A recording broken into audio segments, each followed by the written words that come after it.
नमस्कार दोस्तों, आप सभी का स्वागत है आज की ये मोटिवेशनल स्टोरी में। तो चलिए शुरू करते हैं। काफी समय पहले की बात है। प्रतापगढ़ नाम का एक राज्य था। वहाँ का राजा बहुत ही अच्छा था, मगर राजा को एक बात का दुख था कि उसकी कोई संतान नहीं थी और वो चाहता था कि अब राज्य के अंदर किसी योग्य बच्चे को गोद ले ताकि वह उसका उत्तराधिकारी बन सके और आगे की बागडोर को सुचारू रूप से चला सके। और इसी को देखते हुए राजा ने राज्य में घोषणा करवा दी कि सभी बच्चे राजमहल में एकत्रित हो जाए। ऐसा ही हुआ। राजा ने सभी बच्चों को पौधा लगाने के लिए भिन्न भिन्न प्रकार के बीज दिए और कहा कि अब हम 6 महीने बाद मिलेंगे और देखेंगे कि किसका पौधा सबसे अच्छा होगा।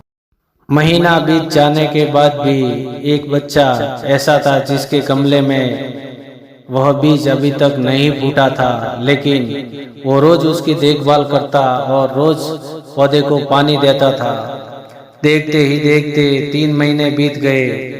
बच्चा परेशान हो गया। तभी उसकी माँ ने कहा कि बेटा धैर्य रखो, कुछ बीजों को फलने में ज़्यादा वक्त लगता है।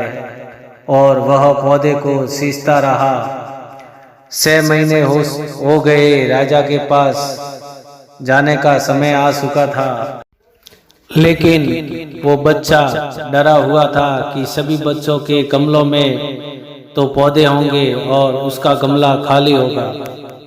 लेकिन वो बच्चा ईमानदार था और सारे बच्चे राजमहल में आ चुके थे। कुछ बच्चे जोश से भरे हुए थे क्योंकि उनके अंदर राज्य का उत्तराधिकारी बनने की प्रबल लालसा थी।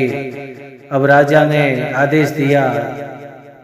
सभी बच्चे अपने अपने गमले दिखाने लगे, मगर एक बच्चा सहमा हुआ था क्योंकि उसका गमला खाली था। तभी राजा की नज़र उस गमले पर गई। उसने पूछा कि तुम्हारा गमला तो खाली है। तो उसने कहा, लेकिन मैंने इस गमले की 6 महीने तक देखभाल की है। राजा उसकी ईमानदारी से खुश था कि उसका गमला खाली है। फिर भी वो हिम्मत करके यहाँ आ तो गया। सभी बच्चों के गमले देखने के बाद राजा ने उस बच्चे को सभी के सामने बुलाया। बच्चा सहम गया और राजा ने वो गमला सभी को दिखाया। सभी बच्चे जोर से हंसने लगे।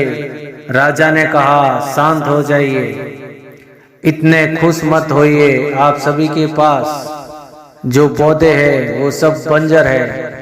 आप चाहे कितनी भी मेहनत कर लें, लेकिन कुछ नहीं निकलेगा क्योंकि असली बीज यही था। राजा उसकी ईमानदारी से बेहद खुश हुआ और उस बच्चे को राज्य का उत्तराधिकारी बना दिया गया।